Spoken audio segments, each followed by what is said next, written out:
ಮುಂದಿನ ಸುದ್ದಿ ಹೋಗೋಣ. ಬಿಜೆಪಿಯಲ್ಲಂತೂ ಮುಗಿಯದ ಕತೆ, ಸೀರಿಯಲ್ ಕತೆ ಇದು.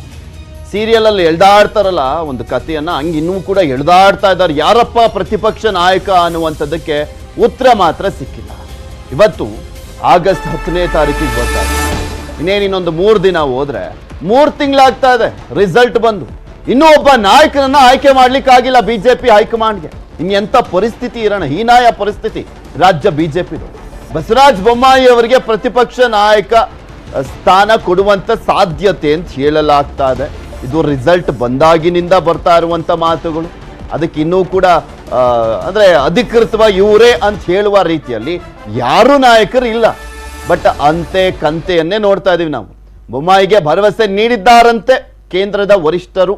ಇಲ್ಲೂ ಕೂಡ ಅಷ್ಟೇ ಅಂತೆ ಕಂತೆ ನೋಡ್ಬೇಕು. ಬಿಕಾಸ್ ಮೊನ್ನೆ ಬಸವರಾಜ ಬೊಮ್ಮಾಯಿ ಅವರೇ ಹೋಗಿದ್ರು, ಹೋಗಿ ಮೀಟ್ ಮಾಡ್ಕೊಂಡ್ಬಿಟ್ಟು ಏನ್ ಕೇಳ್ಕೊಂಬರೋಣ, ಯಾರನ್ನ ಮಾಡ್ತಾರೆ, ಯಾರನ್ನಾದ್ರೂ ಮಾಡ್ಲಿ, ಅಟ್ಲೀಸ್ಟ್ ಬೇಗ ಮಾಡ್ರಪ್ಪ ಅಂತ ಕೇಳೋಣ ಅಂತ ಹೋಗಿದ್ರು.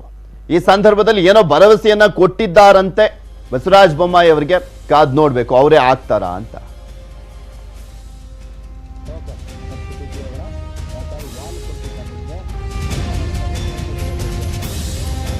ಬಸವರಾಜ ಬೊಮ್ಮಾಯಿ ಅವರೇ ಹೋಗಿದ್ರು ಗೃಹ ಸಚಿವ ಅಮಿತ್ ಶಾ ಅವರನ್ನ ಭೇಟಿಯಾಗಲಿಕ್ಕೆ. ಬಿಜೆಪಿ ರಾಷ್ಟ್ರೀಯ ಅಧ್ಯಕ್ಷರಾಗಿರುವಂತ JP ನಡ್ಡಾ ಅವರನ್ನ ಭೇಟಿಯಾಗುವಂತ ನಿಟ್ಟಿನಲ್ಲಿ ಈ ಸಂದರ್ಭದಲ್ಲಿ ಏನ್ ಸೂಚನೆ ಕೊಡಲಾಗಿದೆ ಅವರಿಗೆ ಅನ್ನುವಂಥದ್ದನ್ನ ನೋಡ್ತಾ ಹೋಗೋದಾದ್ರೆ, ಲೋಕಸಭೆ ಚುನಾವಣೆಗೆ ಪಕ್ಷವನ್ನ ಬಲಗೊಳಿಸಿ ಅಂತ ಹೇಳಿದ್ದಾರೆ. ಬಲಗೊಳಿಸ್ತಾರೆ, ಮೊದಲು ಒಬ್ಬರನ್ನ ನಾಯಕರನ್ನ ಆಯ್ಕೆ ಮಾಡ್ರಪ್ಪ ಅಂತ ಕೇಳ್ಕೊಂಡವ್ರು ಅವರು. ಸರ್ಕಾರದ ವಿರುದ್ಧ ಭ್ರಷ್ಟಾಚಾರದ ಅಸ್ತ್ರವನ್ನ ಬಳಸಿ, ನಿಮ್ ಸರ್ಕಾರ ಇದ್ದಾಗ ಭ್ರಷ್ಟಾಚಾರದ ಅಸ್ತ್ರವನ್ನ ಬಳಸಿದ್ರಲ್ಲ, ಹಂಗೆ ನೀವು ಕೂಡ ಬಳಸಿ ಅಂತ ಹೇಳ್ತಾ ಇದಾರಂತೆ. ಕಮಿಷನ್ ಲಂಚದ ಆರೋಪಗಳು ಕೇಳಿ ಬಂದಿದ್ದಾವೆ. ಅದನ್ನ ಮುನ್ನೆಲೆಗೆ ತನ್ನಿ, ಹೋರಾಟವನ್ನ ಮಾಡಿ ಜನರ ಮೇಲೆ ಬೇರೆ ನೆಗೆಟಿವ್ ಇಮೇಜ್ ಅನ್ನ ಬಿಲ್ಡ್ ಮಾಡುವಂತ ನಿಟ್ಟಿನಲ್ಲಿ ಶ್ರಮಿಸಿ ಅಂತ ಹೇಳಿದ್ದಾರೆ. ಕಮಿಷನ್ ಆರೋಪವನ್ನ ಪರಿಣಾಮಕಾರಿಯಾಗಿ ಬಳಸಿ ಅಂತ ಹೇಳ್ತಾ ಇದ್ದಾರೆ. ಆ ಪರಿಣಾಮಕಾರಿಯಾಗಿ ಬಳಸುವಂತ ನಿಟ್ಟಿನಲ್ಲಿ ಒಬ್ಬ ನಾಯಕ ಬೇಕು, ಇನ್ನೂ ಆಯ್ಕೆ ಮಾಡ್ಲಿಕ್ಕೆ ಆಗಿಲ್ಲ ಬಿಜೆಪಿಗೆ. ಕಾಂಗ್ರೆಸ್ ದೋಖಾ ಗ್ಯಾರಂಟಿ ಅಂತ ಬಿಂಬಿಸಿ ಅಂತ ಹೇಳ್ತಾ ಇದ್ದಾರೆ. ಆದ್ರೆ ಗ್ಯಾರಂಟಿಗಳ ವಿಚಾರಕ್ಕೆ ಸಂಬಂಧಪಟ್ಟಂತೆ ಜನರಿಗೆ ಎಲ್ಲೋ ಒಂದ್ ಕಡೆ ಒಂದು ಪಾಸಿಟಿವ್ ಇಂಪ್ಯಾಕ್ಟ್ ಆಗ್ತಾ ಇದೆ. ಸರ್ಕಾರದ ಮೇಲೆ ಒಂದು ಪಾಸಿಟಿವ್ ಆದಂತ ನೋಟ್ಸ್ ಬರ್ತಾ ಇರುವಂತದ್ದು.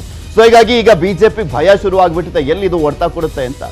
ಶಾಸಕರನ್ನೇ ವಿಶ್ವಾಸಕ್ಕೆ ಸಚಿವರು ತೆಗೆದುಕೊಳ್ತಾ ಇಲ್ಲ ಅಂತ ಬಿಂಬಿಸಿ ಅಂತ ಹೇಳ್ತಾರೆ. ಬಿಜೆಪಿ ಸರ್ಕಾರ ಇದ್ದಂತ ಟೈಮ್ನಲ್ಲೂ ಅಷ್ಟೇ ಸಚಿವರು ಶಾಸಕರ ಮಾತು ಕೇಳ್ತಾ ಇಲ್ಲ ಅಂತ ರೇಣುಕಾಚಾರ್ಯ ಅವರು ಸೇರಿದಂತೆ ಸಾಕಷ್ಟು ಜನ ಆರೋಪ ಮಾಡ್ತಾ ಇದ್ರು. ಇದನ್ನ ಕಾಂಗ್ರೆಸ್ನವರು ಕೂಡ ಅಡ್ವಾಂಟೇಜ್ ಆಗಿ ತೆಗೆದುಕೊಂಡಿದ್ರು. ಈಗ ಬಿಜೆಪಿಯವರು ಕೂಡ ಅದನ್ನ ಮಾಡಿ ಅಂತ ಸೂಚನೆಯನ್ನ ಕೊಟ್ಟಿದ್ದಾರಂತೆ.